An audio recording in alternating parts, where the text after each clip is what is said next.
جس نبی نے نماز کا حکم دیا ہے، روزے کا حکم دیا ہے، احکام شریعت کو بتایا ہے،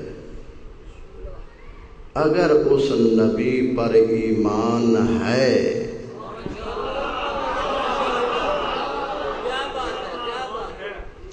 اگر اس پر ایمان ہے تو یہ فرمان بھی اسی نبی نے فرمایا ہے۔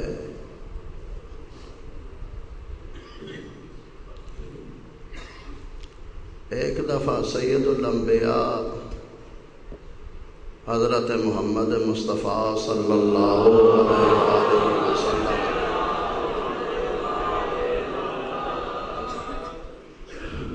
آپ نے ماہ رمضان میں آپ نے سفر کیا مکہ اور مدینہ کے درمیان۔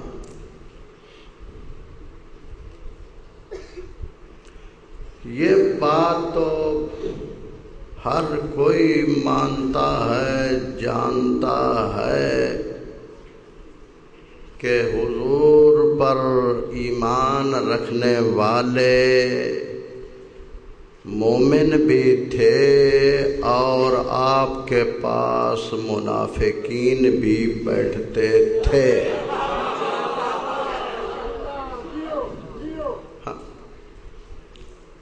اس بات کا انکار نہیں کیا جا سکتا، کیوں؟ قرآن کہتا ہے، یہ تقسیم ہے، مومن بھی تھے اور منافق بھی تھے۔ آج کی بات نہیں، خود صاحب شریعت کے زمانے میں ان کے پاس بھی۔ میرا بھائی پریشان کیوں ہو گئے؟ میں تو بڑا ذمہ دار شخص ہوں۔ قرآن مجید میں جس کو شک ہے، قرآن مجید میں سورہ مومنون بھی ہے اور اسی قرآن میں سورہ منافقون۔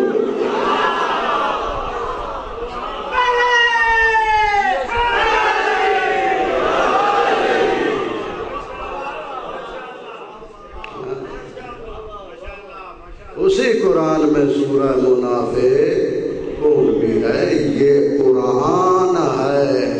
اگر کسی اور کتاب میں کوئی ایسی بات کرتا ممکن ہے اس پر پابندی لگ جاتی، قرآن پر کون پابندی لگا سکتا؟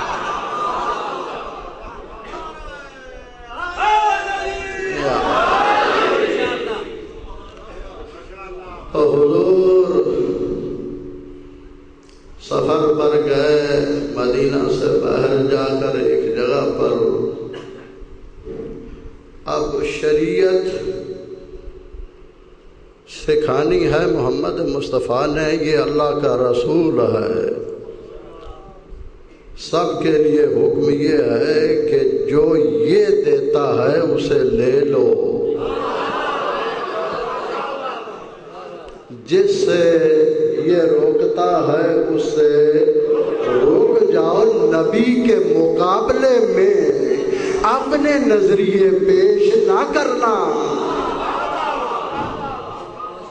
فرمان رسالت ہے، جس نے رسول کی اطاعت کی فقد اطاع اللہ، اس نے اللہ کی اطاعت کی ہے۔ تو حضور نے جب سفر کیا، اب یہ نیا مسئلہ تھا، تو پیغمبر اسلام نے پانی منگوایا، سید الانبیاء نے نوش فرمایا، اپنے روزے کو افطار کر دیا۔ جو نبی پر ایمان رکھتے تھے، تھوڑا بولتے رہنا، جو نبی پر ایمان رکھتے تھے انہوں نے بھی روزے کو افطار کر دیا۔ پہلے سے دیکھا ہوا نہیں تھا کہ روزہ بھی ہو اور افطار بھی۔ بات نہیں تھی، ہاں بات نہیں تھی، روزہ بھی ہو اور روزے کو افطار کر دیا جائے۔ جو پیغمبر پر ایمان رکھتے تھے انہوں نے روزے کو افطار کر دیا۔ جو وہ تھے سورہ منافقون والے، سورہ منافقون والے، کہا ہم تو افطار نہیں کرتے، روزہ ہے اللہ کا، اس کو غروب تک لے جائیں گے، ہم افطار نہیں کریں گے۔ میرا بھائی، جب صاحب شریعت روزہ افطار کر رہا ہے تو نبی کے مقابلے میں کیا ہے؟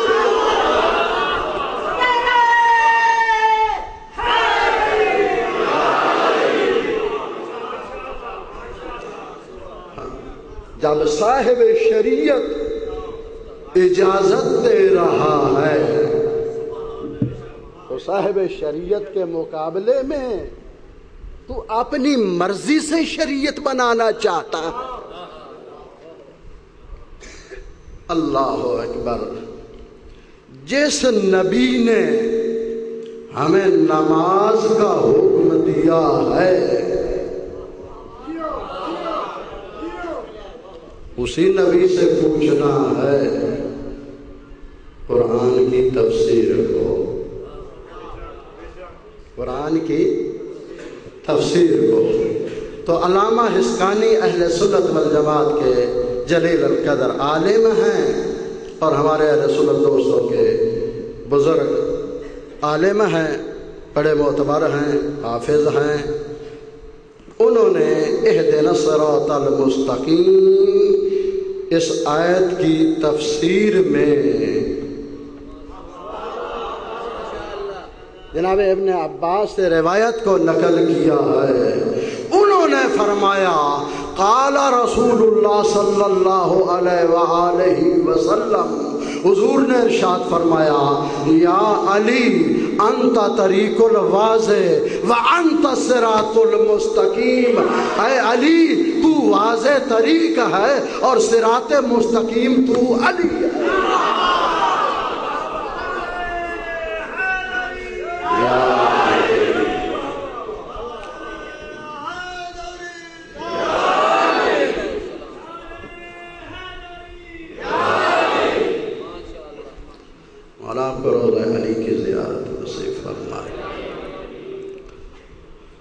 ماشاءاللہ آپ نے خوب توجہ کی اور کل بھی آپ نے بڑے غور کے ساتھ سنا اور ساتھ اس کا حق بھی ادا کیا۔ اور نوجوان طبقہ، جوان طبقہ، میں اس لیے بار بار آپ کی توجہ کا جالب ہوں، یہ حکم میرے امام صادق کا ہے۔ انہوں نے اپنے اصحاب کو، اپنے شاگردوں کو فرمایا تھا ان نوجوانوں کا خیال رکھنا تاکہ کسی کے جال میں نہ آئیں۔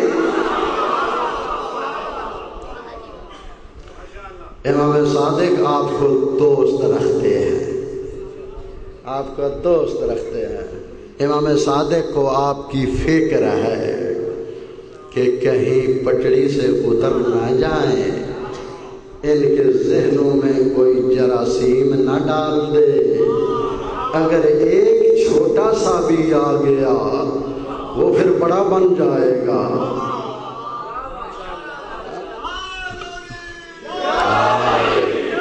وہ سارا عقیدہ خراب کر دے گا، اور جس کا عقیدہ خراب ہو گیا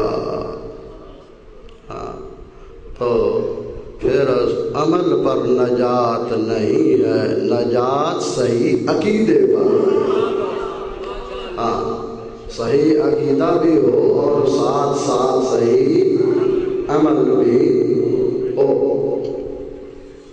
تو یہ ایک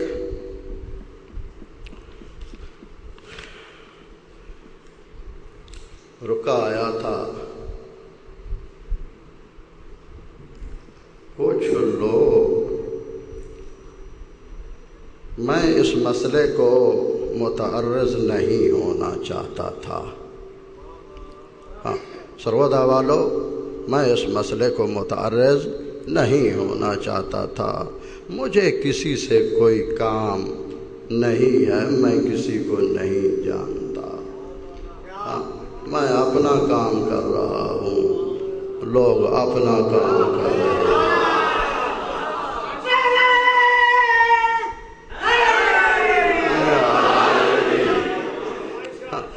کسی کو چھیڑنا، کسی کو، ہاں یہ میری شان نہیں ہے، اور کسی ایسے کو میں اپنا مخاطب قرار دینا یہ اپنی ہتک سمجھتا ہوں.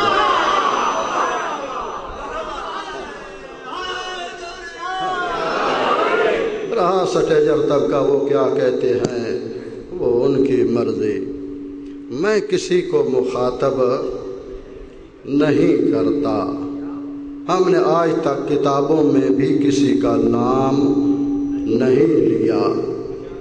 ہم نے ایک کتاب لکھی ہے عقائد الشیعہ، عقائد الشیعہ، جس میں صحیح شیعہ اعتقادات کا ہم نے ذکر کیا ہے. 408 صفحے کی ہے، اور نیٹ پر ہماری سائٹ الجواد.com پر موجود ہے، اور ہمارے پاس اور دارالعلوم محمدیہ میں بھی موجود ہے، اور لاہور میں کربلا گام شاہ میں وہاں پر القائم بک ڈپو پر بھی موجود ہے، اور افتخار بک ڈپو پر اور باقی جگہوں پر. بہرحال ہر شیعہ کے لیے ضروری ہے کہ اس کتاب کا ضرور مطالعہ کریں. یہ کتاب آپ کو شرک سے بھی بچائے گی اور تکثیر سے بھی بچائے گی. ہاں یہ آپ کو صراط مستقیم پر لے جائے گی. قرآن، روایات، احادیث کی روشنی میں ہم نے صحیح شیعہ اعتقادات کا ذکر کیا ہے، اور ہم نے پچھلی مجالس میں بھی عرض کیا تھا کہ نوجوانوں، جوانوں اور آپ سب حضرات ہر روز کچھ نہ کچھ دینی کتابوں کا مطالعہ ضرور کیا کریں. خود بھی اپنے آپ کو بھی جہنم سے بچائیں اور اپنی اولادوں کو بھی جہنم کی آگ سے بچائیں. آج کل بغض علی کے جراثیم بہت پھیل گئے ہیں، اور جس کے ذہن میں اس بغض کا کوئی جراثیم، ویروس آ گیا نا، وہ اس کو تباہ کر دے گا. خیال رکھا کرو اپنی اولادوں کا کہ ہر کسی کے پاس اس کو بیٹھنے نہ دیا کرو. کنٹرول کرو کہ یہ کہاں بیٹھتا ہے، کس کے ساتھ بیٹھتا ہے، اس کا عقیدہ کیا ہے، وہ کن کی کتابیں پڑھتا ہے.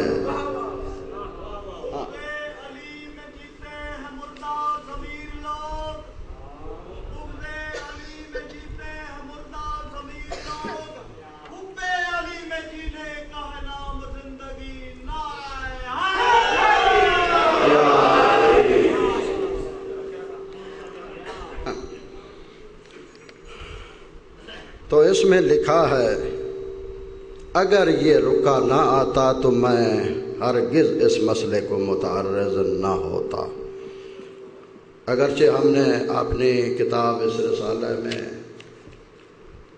اس کا اجمالاً اشارہ کیا ہے، لیکن ہم نے کسی کا نام نہیں لیا. میری عادت یہ ہے کہ باطل نظریہ اس کو پیش کر کے اس کو رد کر دیتا ہوں. یہ نہیں کہتا کہ یہ کس نے کہا ہے، مومن خود فیصلہ کر لے گا.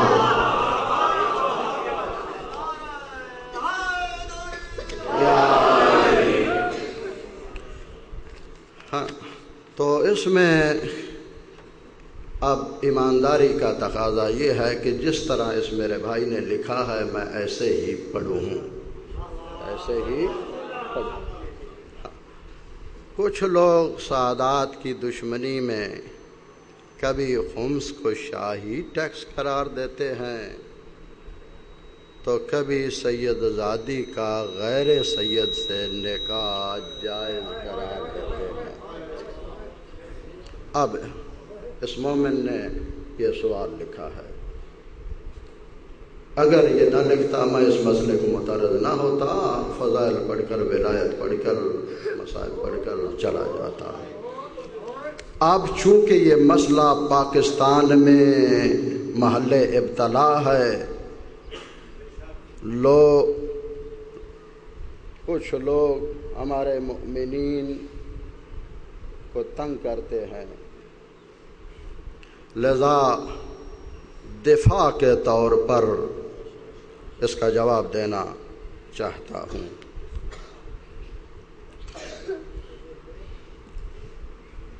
جناب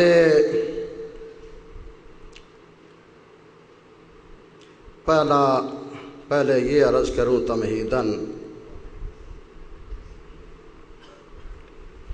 ہمارے ائمہ طاہرین میں سے رسول کی تو ایک ہی بیٹی تھی،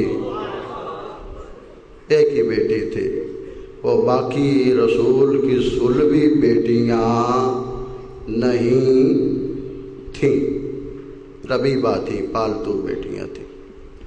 ایک ہی بیٹی تھی جس کے بارے میں معصوم فرماتے ہیں، اگر علی خالق نہ ہوتے فاطمہ کا کوئی کفر نہ ہوتا۔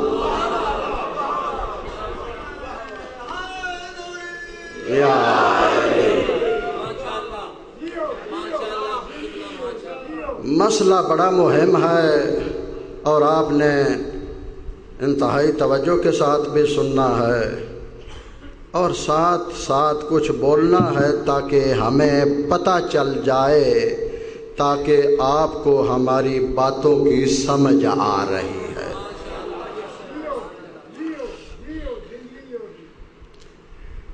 جناب عیسیٰ بن زید بن امام علی بن الحسین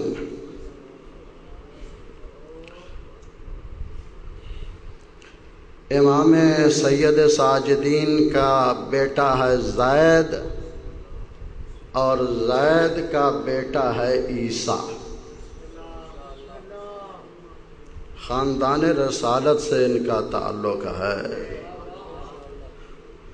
سید ساجدین کا پوتا ہے عیسیٰ، بہت پرہیزگار نیک متقی تھا۔ منصور دوانکی کے زمانے میں اور مہدی عباسی کے زمانے میں اور ہادی عباسی کے زمانے میں یہ جناب عیسیٰ تھے۔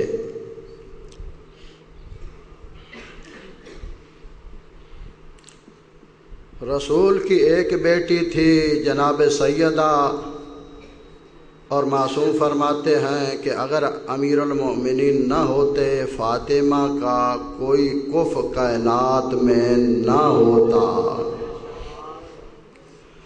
علی سے لے کر باقی ائمہ طاہرین کسی امام نے اپنی بچی کی شادی کسی غیر کے ساتھ نہیں کی ہے۔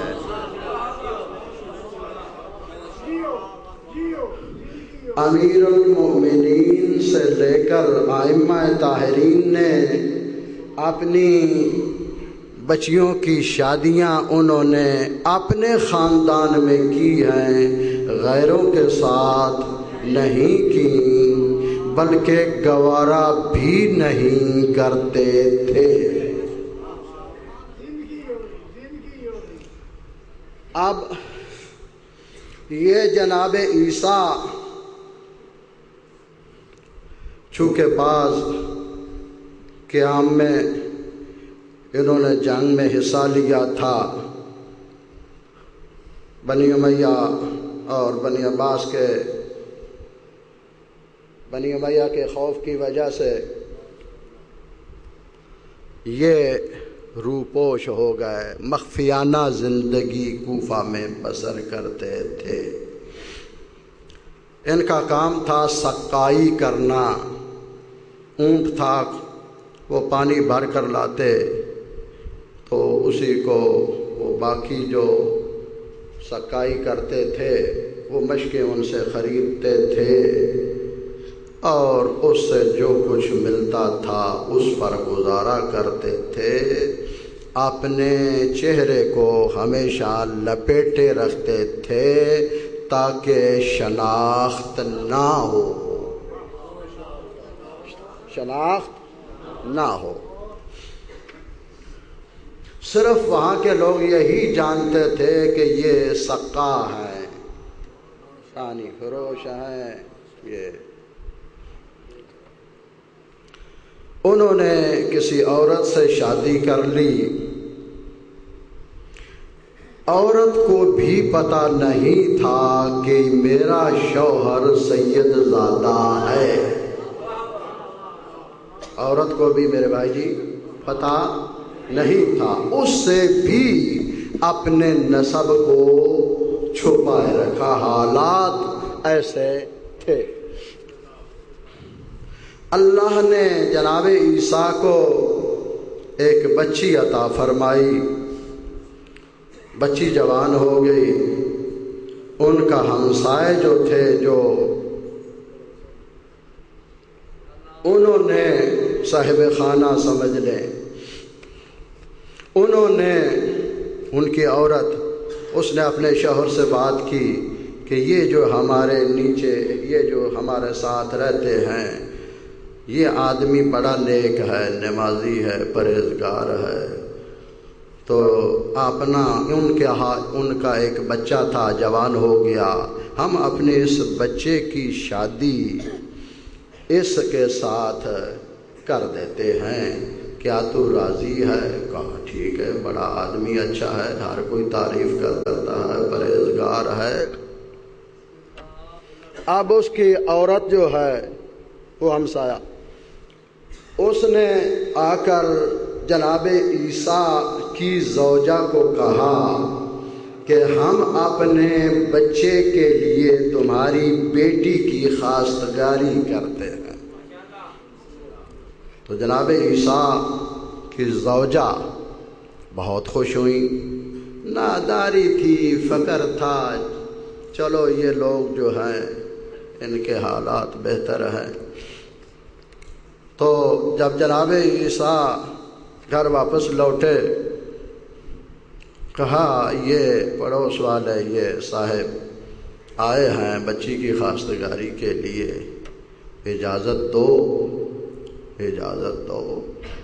کہ یہ بچی جو ہے اس کی شادی اس بچے کے ساتھ ہو جائے۔ وہ بچہ سید زادہ نہ تھا، اس کا تعلق سعادات سے نہیں تھا۔ جناب عیسیٰ ٹالتے رہے، نہیں، اظہار خوشی کا نہیں کیا، بلکہ ٹالنے کی کوشش کی۔ زوجہ نے اصرار کیا کہ نہیں، آپ اجازت دیں، کل ہم نے ان کو جواب دینا ہے، اس بچی کی شادی اس کے ساتھ، اس جوان کے ساتھ ہو جائے۔ اب یہ جناب عیسیٰ انتہائی مضطر ہوئے، انتہائی پریشان ہیں، کیا کروں؟ یہ سید زادہ ہے، کیا کروں؟ رات کو مصلی عبادت بچھایا، کہا پروردگارا، گو میری بچی ہے، ہر کسی کو بچیاں پیاری ہوتی ہیں، پروردگارا میری غیرت گوارا نہیں کرتی، اس کی روح کو قبض کر لے۔ بچی فوت ہو گئی، دفن کر دیا گیا۔ کچھ دنوں کے بعد جناب عیسیٰ بیٹھے ہوئے ہیں چند اپنے خواص کے ساتھ، خواص جو ان کو پہچانتے تھے، جناب عیسیٰ نے بلند آواز سے گریہ کیا، بلند آواز۔ تو انہوں نے کہا عیسیٰ تم تو جنگ میں بھی بڑے جنگجو تھے، بڑے شجاع تھے، بچی کی رحلت پر اتنا شدید گریہ کر رہا ہے۔ کہا رحلت پر نہیں، رحلت پر نہیں، بچی کو اتنا بھی پتہ نہیں تھا کہ میں محمد کی بیٹی ہوں۔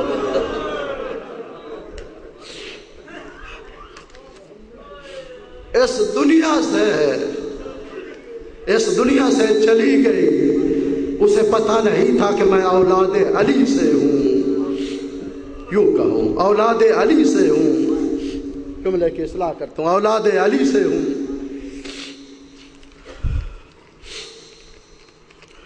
اب سید الساجدین کے اولاد بھی تو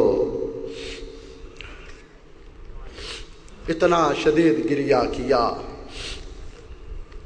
کہ میری بچی کو پتہ نہیں تھا کہ میں سید زادی ہوں۔ میرے بھائیو، آل رسول اپنی بچیوں کے مر جانے کو گوارا کر لیتے ہیں، لیکن غیروں کے ساتھ شادی کو گوارا نہیں کرتے۔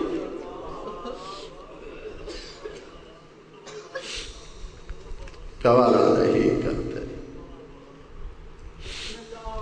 اللہ اکبر۔ ہاں، کچھ سید حسبی نسبی ہوتے ہیں، حسبی نسبی ہوتے ہیں۔ پتہ ہے دیہات میں کہ یہ سید زادہ ہے، سید ہے، اس کا باپ سید تھا، اس کا دادا سید تھا، نسل در نسل قدیم الایام سے سادات معروف ہیں، سادات معروف ہیں۔ ان کو نصیحت کرتا ہوں۔ ہم نے اپنے رسالہ اولاد المعصومین میں بھی لکھا ہے، سادات کو چاہیے کہ اپنی بچیوں کی شادیاں اپنے خاندان میں کریں، اپنے خاندان میں کریں۔ کچھ سید ہماری آنکھوں کے سامنے بنے ہیں، اب تو بیدار ہو جاتے ہیں۔ کچھ سید ہماری آنکھوں کے سامنے بنے ہیں۔ اسی ضلع سرودہ میں ایک جگہ ہے، وہ معروف ہیں، معروف ہیں، ہر کوئی کہتا ہے کمہار ہے، کمہار۔ تو پہلے وہ قریشی بنے، اپنے نام کے ساتھ قریشی لکھوانا شروع کر دیا۔ پھر کچھ عرصے کے بعد انہوں نے اپنے نام کے ساتھ، یہ مثال ہے، اس قسم کے بہت ہے، اگر تحقیق کر لیں ملک پاکستان میں تو آپ کو بہت سارے ملیں گے۔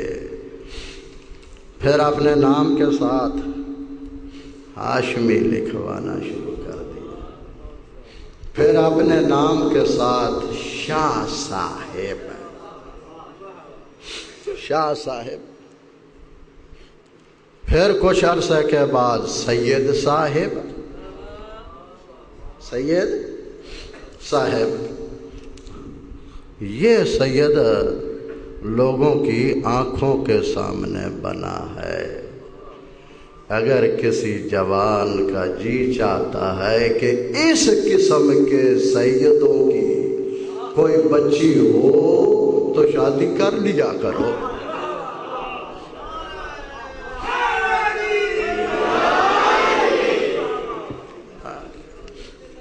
اس قسم کے اگر کوئی جو معروف ہے، معروف ہے، لوگوں کو بھی بتا دیا کریں کہ اصلی نقلی ہے، کلو شین یرجو الی اصلہ۔ میرا بھائی، جب تجھے اپنی تیری بچی کی بات ہوتی ہے، کوئی خواستگار آتا ہے تو رد کر کے کہہ دیتا ہے اس کی کوئی قوم شوم تو دیکھو تو صحیح کہ یہ ہمارا کف ہے یا نہیں۔ جب اپنی بچی کی بات ہو تجھے قوم بھی یاد آ جاتی ہے اور کف بھی یاد آ جاتا ہے۔ جب علی کی بیٹیوں کی بات ہو،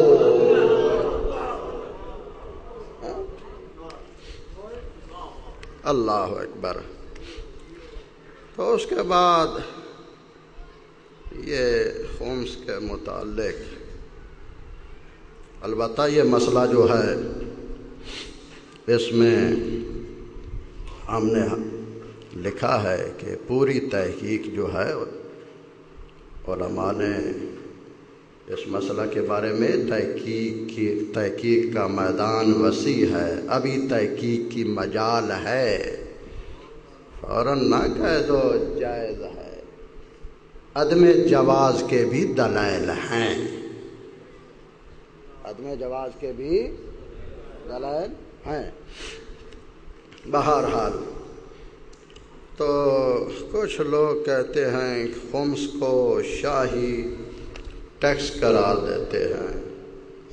میرا بھائی، یہ تو قرآن کی نص ہے، وَاعْلَمُوا أَنَّمَا غَنِمْتُم مِّن شَيْءٍ،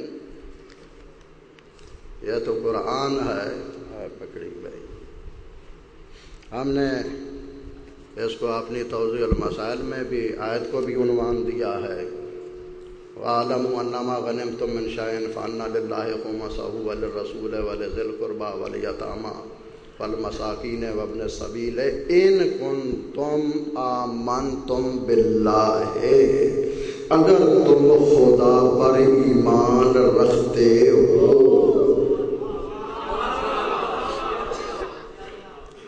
اگر تم خدا پر ایمان رکھتے ہو تو خمس کا حکم قرآن میں موجود ہے۔ یہ جو کہا جاتا ہے خمس نہ ضروریات دین سے ہے نہ ضروریات مذہب سے ہے، میرا بھائی، ہاں، علم میں اگر دقت کی جائے، اصل خمس جو ہے یہ ضروریات دین سے ہے۔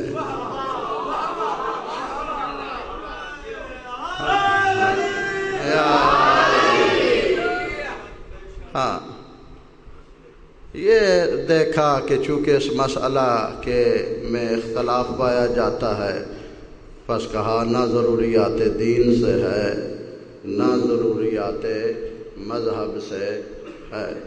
میرا بھائی، اصل خمس پر سب کا اتفاق ہے، چاہے کوئی سنی ہے یا شیعہ ہے، اجمالاً اصل خمس جو ہے وہ ضروریات دین سے ہے۔ اصل خمس کا منکر دائرہ اسلام سے خارج ہے۔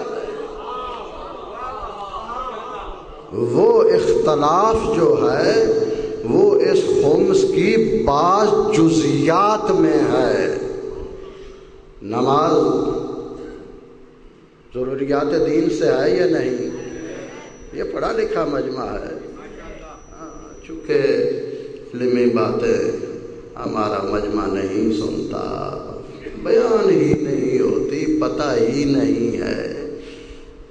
تو ایک زمانہ ایسا تھا کہ جب کوئی مولانا یا عالم دین مجلس پڑھتا، ہمارے لوگ جو ہیں مجلس میں اٹھ جاتے تھے، چلو سگریٹ پانی، تو پھر آ کر جو ہے بیٹھ جائیں گے تازہ ہو کر۔ کیا مطلب کہ آیات و روایات معصومین کے فرامین، اس کا پتہ پھر کہاں سے چلے؟ جب عالم کی مجلس سنو گے تو پتہ چلے گا۔ علم تو علماء سے حاصل ہوگا، علم تو علماء سے حاصل ہوگا۔ جب عالم کے قریب ہی نہیں جانا تو علم کہاں سے آئے گا؟ ہاں تو دوسرے لوگوں نے اپنے مولویوں کو سننا شروع کر دیا، ہاں ان کو انہوں نے باتیں بتائیں، ان کے ذہن میں باتیں بٹھا دی، وہ پکے ہو گئے اور ہمارے مومنین ہوائی رہ گئے۔ اور اس کا نتیجہ یہ ہوا کہ پھر جب وہاں سے کوئی بات منتقل ہوتی ہے تو ادھر کسی کا قدم پھسل جاتا ہے۔ اگر آج اس وقت سے علماء کو سنا ہوتا تو آج عقیدے پر پختہ ہوتے، آج پریشان نہ ہوتے۔ تو یہ اب اچانک جب ڈنڈا سر پر پڑا ہے اب متوجہ ہوئے ہیں کہ نہیں، علماء کو بھی سننا چاہیے۔ چلو شکر ہے بھولا ہوا اگر شام کو بھی واپس آ جائے تو خیر ہے، خیر۔ تو میرا بھائی یہ اختلاف جو ہے یہ جزیات میں ہے، اصل خمس میں اختلاف نہیں ہے۔ نماز ضروریات دین سے ہے یا نہیں ہے؟ سب کے نزدیک سنی بھی مانتے ہیں اصل نماز دین میں ہے، شیعہ بھی مانتے ہیں کہ اصل نماز دین میں ہے۔ کیا نماز کے مسائل میں اختلاف نہیں ہے؟ نماز کے مسائل میں اختلاف نہیں ہے، نماز کی کئی جزیات کے بارے میں اختلاف ہے۔ تو یہ اختلاف اس کے اصل پر اس کو متاثر نہیں کر سکتا۔ اسی طرح خمس کی جزیات میں اختلاف جو ہے اس کے اصل کو متاثر نہیں کر سکتا، اصل کو متاثر نہیں کر سکتا۔ جس طرح نماز ضروریات دین سے ہے اور اس کے باوجود اس کی جزیات میں اختلاف ہے۔ خمس جو ہے اصل خمس ضروریات دین سے ہے، اختلاف اس کی جزیات میں ہے، اس کے مصادیق میں ہے۔ وہ اختلاف اس کے دائرہ میں ہے کہ آیا خمس کا دائرہ یہ تنگ ہے یا خمس کا دائرہ جو ہے یہ وسیع ہے۔ سنی جو ہے وہ کہتے ہیں کہ صرف غنیمت جو جنگ میں حاصل ہو اس میں خمس ہے، اور شیعوں کے نزدیک ہر بچت تھوڑی ہو یا زیادہ ہو جو سال کے خرچہ کے بعد بچ جائے، معصوم فرماتے ہیں اس میں خمس واجب ہے۔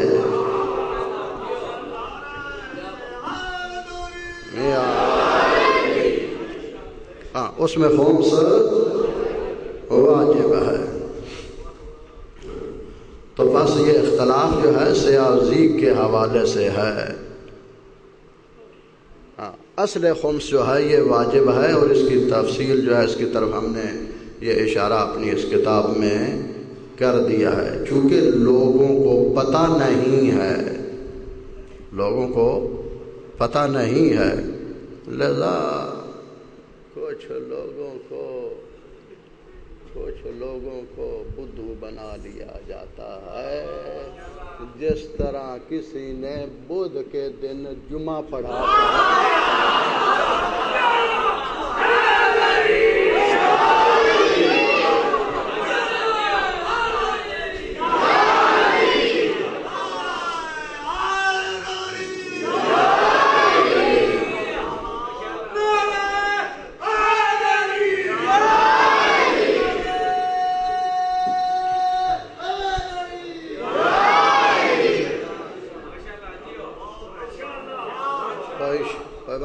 کسی کو امیر المومنین، میں ختم کر رہا ہوں۔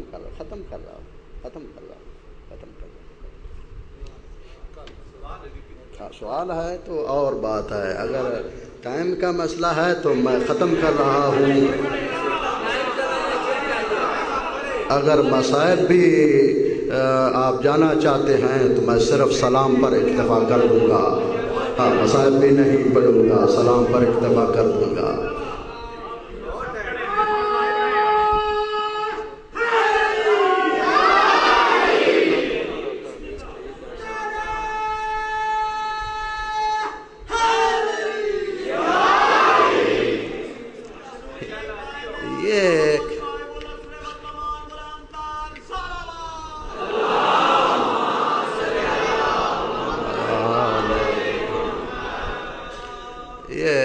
دھوکہ آیا ہے، جس کا کل تذکرہ ہوا تھا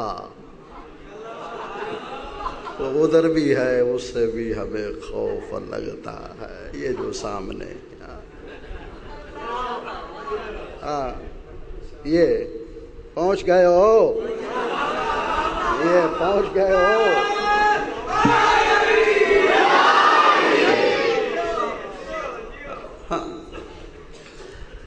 لکھا ہے کہ کیا حضور نے فرمایا ہے کہ اگر میرے بعد کوئی نبی ہوتا تو یہ ہوتا۔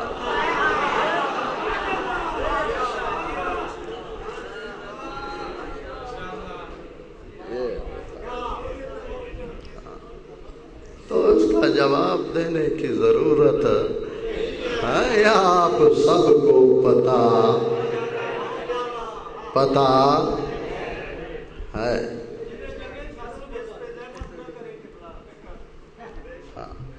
اب میں کیا کروں؟ امیر المؤمنین نے کسی کو قاصد بنا کر کسی کے پاس بھیجا تھا،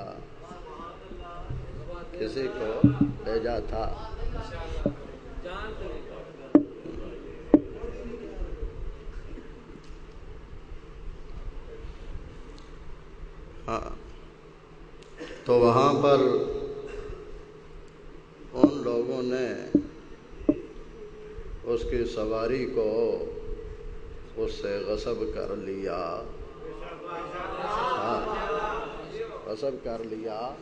تھا۔ تو اس نے جا کر وہاں کا جو حاکم تھا اس کو کہا میری سواری ہے، سفر لمبا ہے، تو یہ مجھے واپس کرا دے۔ وہ جس نے غصب کیا تھا اس نے کہا کہ یہ اونٹ میرا ہے، اس کا نہیں ہے، میرا ہے۔ کوئی گواہ؟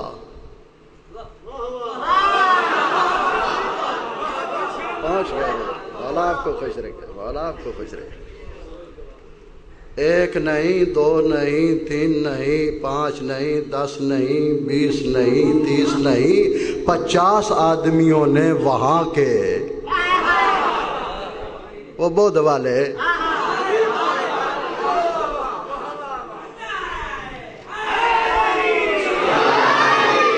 50 آدمیوں نے بھرے دربار میں گواہی دے دی کہ یہ جو کوفہ سے آیا ہے اس کا نہیں، یہ سواری، یہ وہ کہتا تھا جس نے غصب کیا تھا کہ یہ اونٹ میرا ہے۔ 50 آدمی نے کہا کہ یہ اونٹ اسی کا ہے، یہ جو ہمارے علاقے میں ہے بدھ والا۔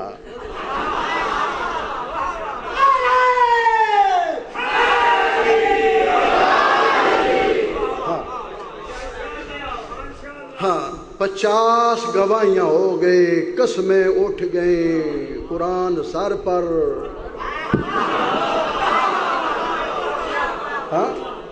50 گواہیاں۔ اب یہ بیچارہ مسافر کوفہ سے آیا ہے، ساتھ اور کوئی نہیں، پردیس ہے۔ 50 آدمیوں نے گواہی دے دی، کیا کروں؟ دل میں کہا ہوگا یا علی مدد۔